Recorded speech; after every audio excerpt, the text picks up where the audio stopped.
If you have an interest in horses and love learning more about horses, the horse industry, teaching, or even managing your own horse business, then you're in the right place.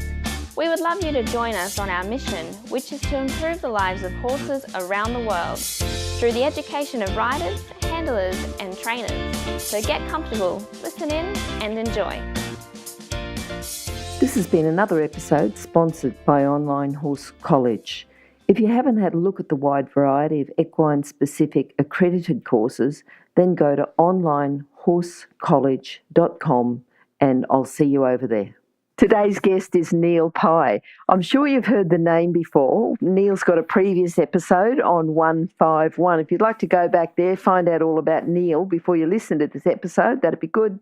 But if you've already heard that episode and you'd like to listen to Neil and talk about 10 horse training tips to maximise your time with your horse. Now, how are you going today, Neil? Really good, thanks, Glenys. That's good. Neil, just tell us a bit about why you chose this subject. We've got 10 horse training tips to maximise your time with your horse. Why are we maximising our time? What's it all about? Just give us a bit of an overview. All right, well, there is 10, as you said, but they're almost in the 10, they're in three groups. The first two are just fundamental things that are obvious to some people and not to others. So I'll start off with 1 and 2. The next 4 are about responsibilities that we have to uphold as part of our partnership responsibilities. And the last 4 are things that a horse has to be taught that's his responsibility. If it indeed is a partnership and there's got to be mutual responsibilities that we have to know about, and then more importantly, how can we go about it that everyone understands their role?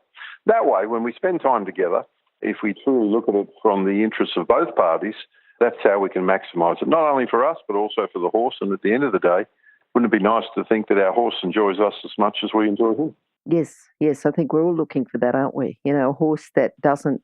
Yeah, ultimately. Yeah. We're drawn to horses for different reasons, but ultimately it's because the strength and the nobility of a horse draws us too, and to think that we could get in harmony and be, without getting too flowery, as one is the natural attraction, you know? Yeah. That's the romance. Then there's some reality. Yes. Neil, the first tip you've got the importance of rapport. Would you like to talk about... Actually, we've got the importance of rapport, and then the second one is the importance of respect. And if you could talk about a bit about rapport, a bit about respect, and how they vary, you know, what the different roles are. So if you can sort of have the rapport and respect and speak about both of those together, it'd be good. Yeah, and that's it. And they are really inseparable. I know for the sake of our list, we've got them as 1 and 2.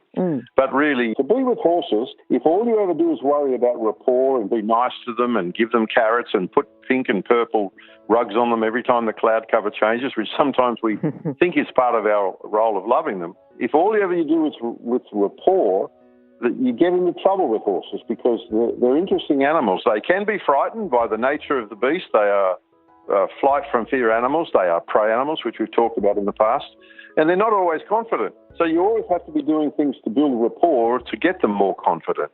Now, the funny thing is, if you have nothing but rapport, and if a horse is no longer frightened or bothered, he quickly becomes a little bit pushy. So it's quite a mixture. In one breath, they're scared, and the next, when they're not, they're pushing and walking all over the top of you. So that's what I mean. You've got to balance rapport, things that they like, that therefore that you do, which will have them enjoying you being around. And then secondly, you've got to do things in such a way that you don't, after building rapport, you don't lose respect. And what I mean is that they don't treat you just like a feed bag or a mobile bucket and just walk on top of you, tread on your foot, push you around, use their head like they would with the other herd members. And it's that sort of thing because for rapport and respect has to coexist, because in a natural situation, the way horses interact with each other, if they do that, if we allow them to do that with us, and sometimes we tend to because we don't understand, because of their size and the strength, they'll hurt, if not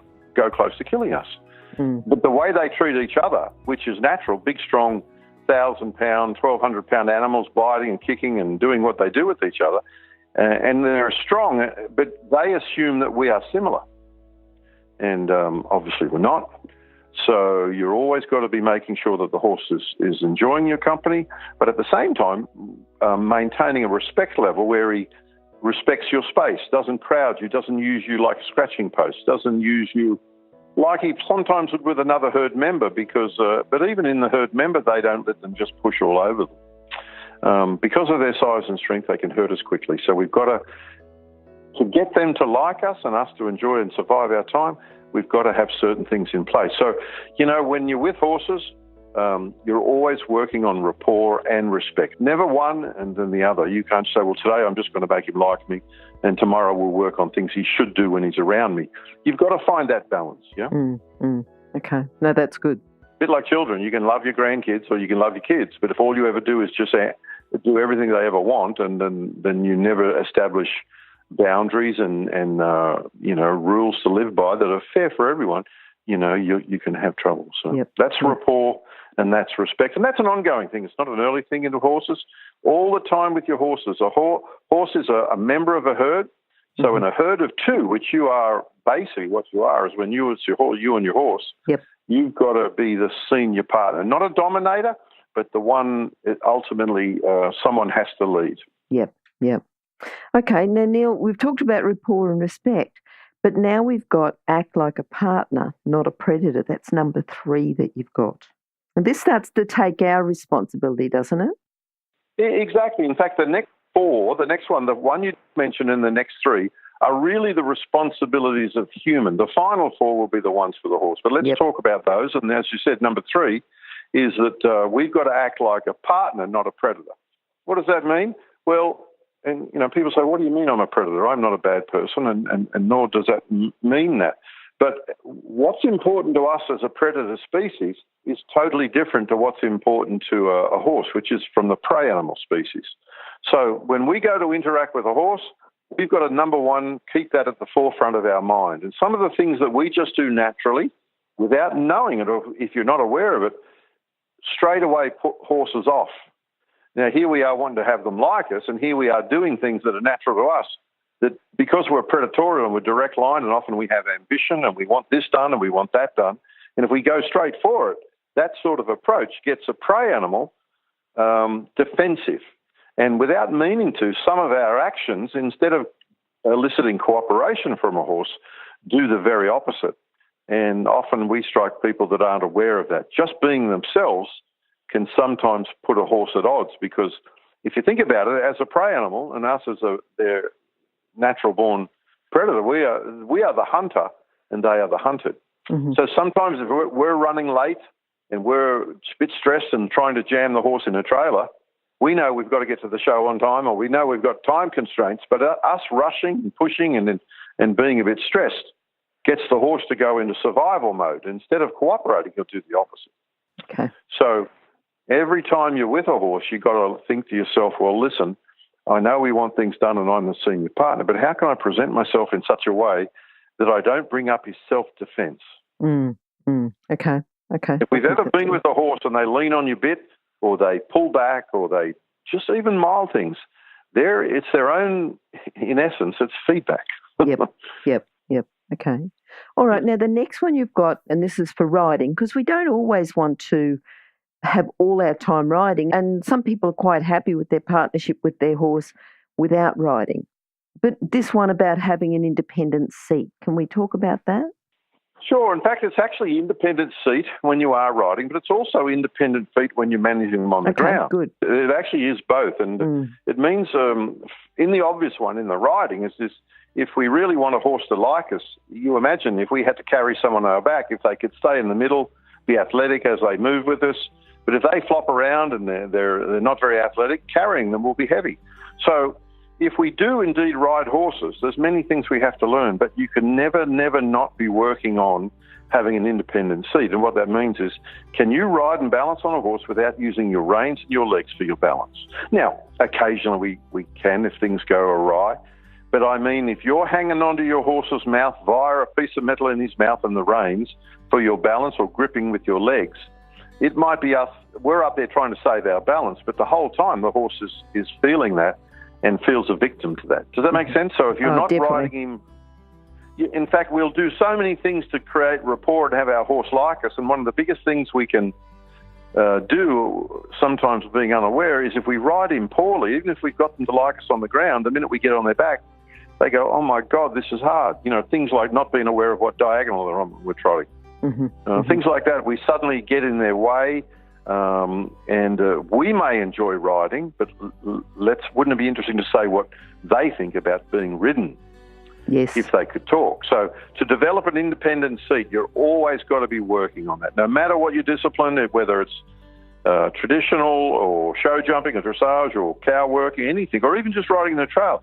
If you really care for your horse, you have to, there's a responsibility to us to be always doing something to keep us athletic and independent so we can travel on them without interfering too much. Okay. And then when I say independent feet, can you operate them on the ground? Can you say walk, trot, canter, go around me, go left, go right? And then when they do, you go quiet. You don't keep pushing them all the time. You've got to be able to give a command or an instruction, and they have to then understand it. So that's a process in itself. And then while they're doing it, you leave them alone. You don't keep nagging. You don't keep flicking the whip at them. They know how to trot. They know how to canter. They've done that since they were 2 hours old. We have to be able to share an understood language and say trot, and then they trot. And we go quiet. We independently go quiet, which is, if you understand horses, it's not good boy, praise and recognition. It is to leave them alone. They care about safety, comfort and play. Whereas us predators care about praise and recognition. That's why traditionally we get on with dogs so much better than we do horses. Yes. Because dogs are like us. Good boy, good girl, throw a ball, use a bit of food. A dog, you leave the room, you come back in 10 minutes later, he wags his tail. We're members of the predator species. You know, have you ever seen a horse get scared by applause? Of course you have. Have you ever seen a horse get scared by a rosette put on it when it's won the first ribbon? You put it on their bridle and they get terrified. So we love praise and recognition, but a prey animal, he doesn't. They don't mind it when we say good boy because our energy and our tone is nice. They like that. But the best thing you can do for a horse or any prey animal is just take the pressure off and give them peace. Yep. So independent seat, independent feet is how can we interact, especially if we ride them, and so we're easy to carry and not in their way. Okay, good. The next one, think like a horse. Like you just said about it'd be interesting if we could ask their opinion, you know, which as far as I know, no one can sort of do it as directly, like having a conversation in English from one to the other. I'm sure we've got, Absolutely. Communication. We can have certain communication with them. But the next one you've got is think like a horse. So number 5, think like a horse. Would you like to talk about that a bit more? Yeah, that's another responsibility of us. Every time we're with them, how can we look at life from their point of view? And it comes back to that same thing. How I look at the world and how they look at the world is differently. So sometimes when we think they're being disobedient, they're not disobedient. They're just wary. They don't see it like we do. Even, for example, the way we look, our eyes are on the front of our head. We have great depth perception. We're the hunter. So we see things in a distance and we can go straight for it. They are on the spectrum different. They don't have eyes on the front of the head. They have eyes on the side of the head, so they can see nearly all the way around, not quite 360 degrees, but almost.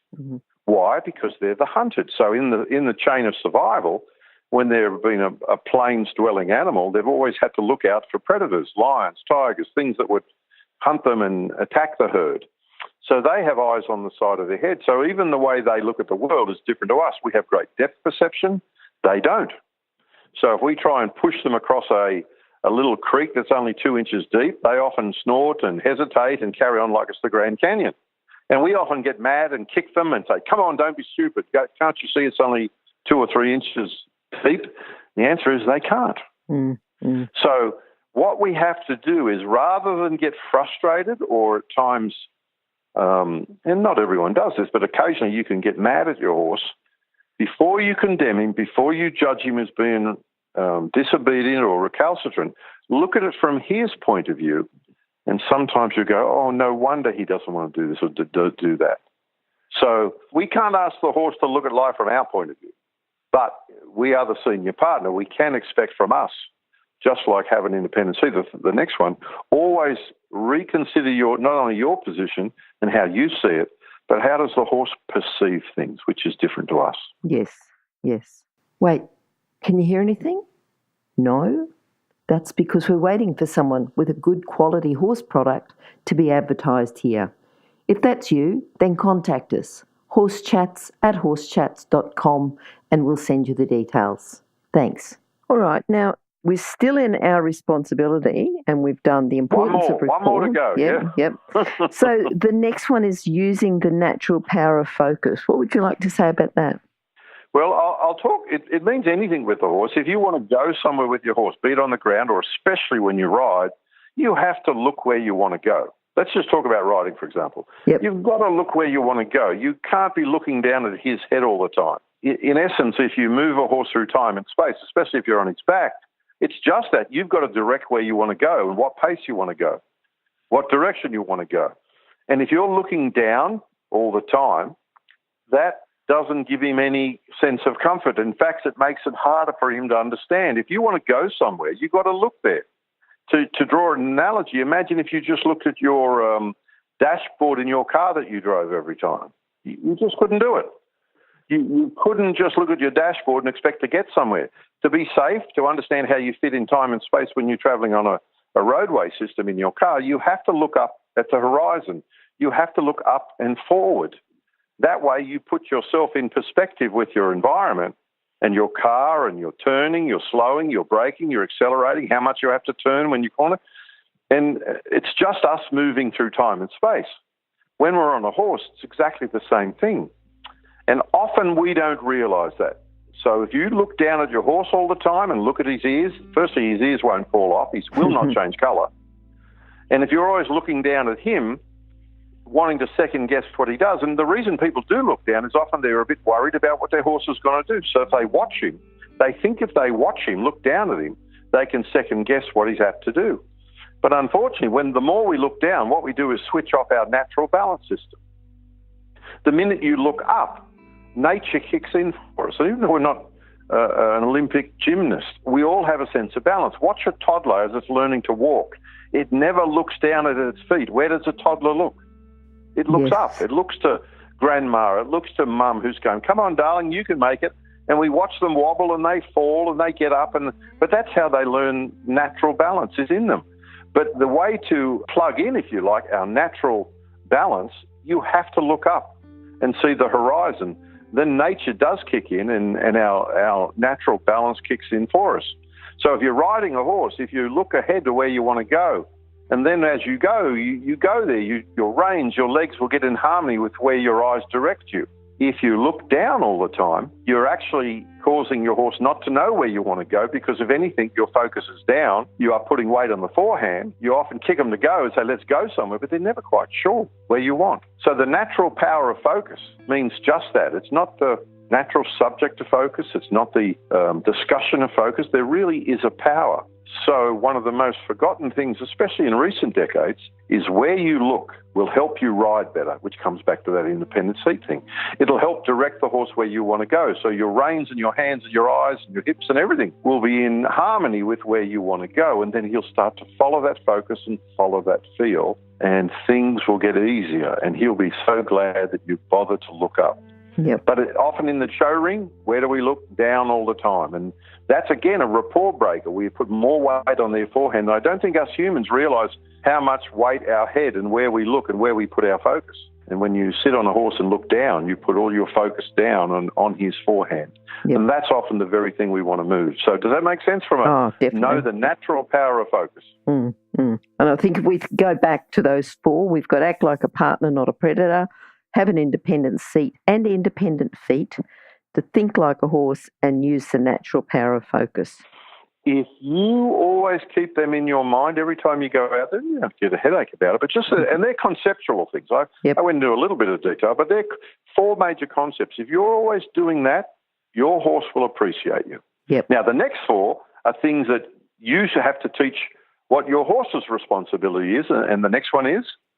We've got act like a partner and not a prey animal.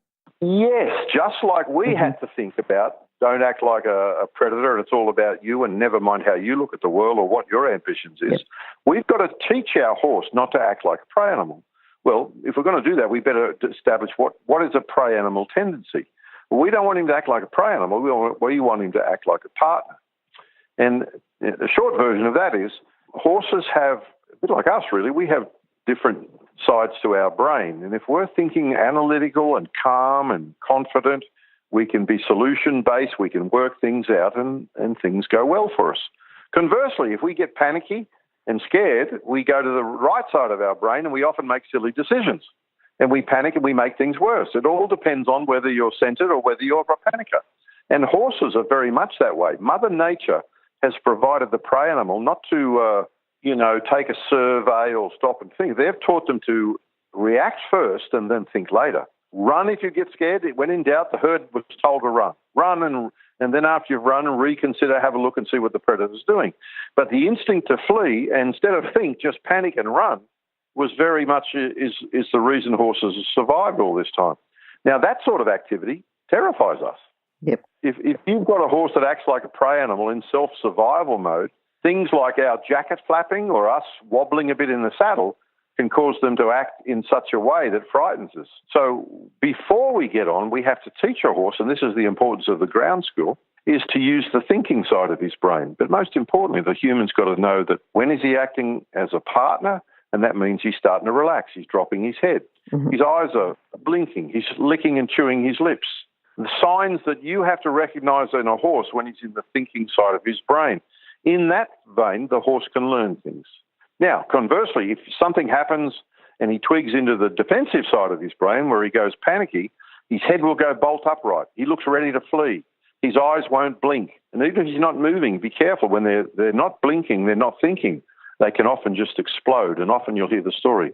Everything was all right, and all of a sudden he bucked me off, or everything was all right. Yes, and the next thing heard that many times, well, yes. Many times. Well, the fact is, if you don't read horses, you don't realise that everything wasn't all right. If you knew what happened before it happened, you'd realise when his head went up and he stopped blinking, that's the precursor that he's now starting to act like a prey animal. So by interacting on the ground, we teach him to use the thinking solution side of his brain, or he uses the prey animal side, which is what Mother Nature provided, and that's the one that gets us in trouble.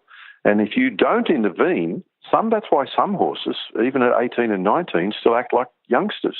They've never learnt, and the human has never trained them to use the thinking side of their brain. And it's funny, once a horse gets hooked on calmness and relaxation, they enjoy it. Mm-hmm. A horse doesn't like to be super flighty. A horse doesn't like to spook at every letterbox, every rock. A horse doesn't enjoy that. Yep. But they'll stay that way unless the human intervenes to teach them how to use the thinking side, which is the partnership side, not the prey animal side. Make sense? Yeah, definitely. Now, Neil, the next two you've got, and you tell me, we've got don't change gaits and don't change direction. Can we put those together, or would you like to talk about them separately? No, and let's even add the third one. Yep. Because to watch where you're going. Okay, yes. Yes, they're all interlinked. Number one, we've got to teach the horse to think. Think in a good way, in a calm, solution-orientated way. Think his way through things, not panic, yeah? Mm-hmm. Yes. Think his way. We enjoy a trail ride when the horse is calm, relaxed, lower his head, blinking, we enjoy the ride. If the horse gets panicky and scared, that's when we get scared, because we can feel his heartbeat, we can feel him go. We don't enjoy that. So that's the same thing. Well, a way to get a horse to stay calm and confident is to teach him some things. And one of the earliest things you have to do is teach a horse to, if you ask him to trot, it's his job to stay in the trot.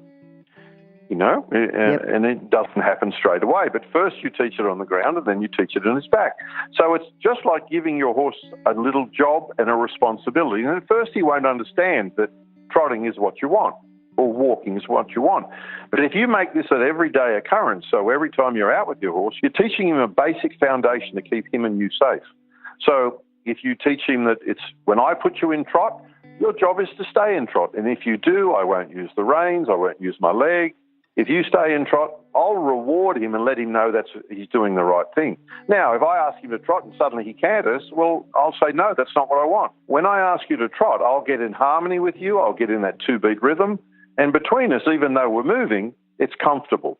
And at the end of the day, that's what a horse cares about. So his reward is self-serving. If he stays at the gate, we ask him now to canter. We want him to go into a nice canter. We don't want him to charge off. We don't want him to get slow. Can you imagine if your horse understood that, let's face it, there's only Well, there's four. There's walk, trot, canter, there's gallop, and there's backup. But wouldn't it be nice, a bit like a car in cruise control, if your horse was so prepared and you've trained him on the ground and especially on his back that when you put him in a gate, he stays there, not because you're pulling on the reins or kicking him to go. He understands his responsibility. You've trained him that, and that's what he does. How nice would that horse to be ride? Which leads to the next thing. Not only maintain the gate I've asked you in, if I've pointed you north, that's your responsibility to travel at that gate in that direction. And then if he understands that if he follows north, that eventually he gets left alone, he'll follow where you look. And this comes back to your natural power of focus. You look where you want to go, your reins will say, let's go there. And when he's lined up and going in your direction, you soften your aids. You soften your reins, you soften your legs. You say to him, and this is metaphorically speaking, you say, good boy, you're heading in the right direction. You don't say that. Well, you can. But by cessacing an aid and not using the rein means he's peaceful, and that rewards him. So don't change gate. Then, by the way, if I set you up to go north, travel north and I'll leave you alone. If I change my mind and now I want to go east, I'll turn you east, and once you understand, I'll leave you alone. And that's his job. So he's learned to stay in a gate. He's learned to travel in the direction we want. And then, by the way, it's his job to look where he's going. We set the course, but if there's a log or there's an undulation, he knows how to do that. That's his job. Whereas if we look down and look at a ditch or look at a job, often we look down and we pull on his head and distract him. But if he understands he's got to stay in a gate, he's got to stay travelling in the direction you set, and it's his job to navigate whatever the topography could be, then your job is to just maintain his direction or look where you want to go and stay out of his way with an independent seat. So wouldn't that be nice if our horse acted calm, stayed in the gate we asked, stayed in the direction we asked, and by the way, he navigated what was ever in front of him? Yes. How nice would that horse be to ride? Yep. It would be perfect. So what does that mean is that's what we have to, before we bother with the dressage ring or the show jumping or anything that is a wonderful thing, we have to have a certain level of education and foundation in place. Otherwise, we'll micromanage them all the time. Yes, I think those 10 tips to maximise time with your horse, because if your horse is going well and you're going well, you're both going to enjoy the time that you've got with each other. Exactly. And sometimes, let's face it, us horse folks, we're an interesting bunch. We're drawn to horses. We love the of them. We love being around them, caring for them. Wouldn't it be nice to think that a horse enjoys us as much? Yes. Wouldn't it be nice? Yes. And I think if we keep in mind those 10 things, rapport, respect, the 4 responsibilities of the human, 4 responsibilities of the horse, they are conceptual, Glenys, but if we keep those in mind, there's a chance we might start to get closer to that ideal outcome. Definitely. If you're an equestrian coach or a horse riding instructor, or even if you aspire to be one, have a look at the free video series for horse riding instructors on the Horse Chats website. Go there now, have a look, horsechats.com. All right, Neil, if people would like to find out a bit more about these training tips, we've got the first 2, the importance of rapport, importance of respect. Then you've got the next 4 that are our responsibility. Then the next 4 that are the horse's responsibility. How can they contact you? What's the best way? Well, really, they can contact me at fairly.com.au. Yep. But also, just on a bigger picture, that's if they want to hear it from me. But you'll hear it from anyone that's following the Pirelli Natural Horsemanship Program, and that's all across the world. Sure. As you know, we teach home study, we have instructors all around the world, but it's part of the curriculum. So for me, it's Pirelli.com.au, but any Pirelli, anyone following the program, or if you're in the Savvy Club, all that information, all the theory, as well as the practical way to apply it, is part of the Pirelli method, and that's what I teach on. There's Pat Linder and there's myself, where I'm the most senior of the instructors, and happy to be based back in Australia now. Wonderful. All right, Neil, thank you very much for your time today, and we're looking forward to talking to you again sometime soon. All right, Glenys. Thank you. Bye now. Now, if you're still there, you probably know that I'm absolutely passionate about education within the horse industry. That's why I host this podcast. My other venture is Online Horse College. Have a look now at onlinehorsecollege.com, and I'll see you over there. Remember that our comments and instructions are general in nature and do not take into consideration your individual horses or your individual ability and circumstances. If you enjoyed this podcast, then please leave your comment below.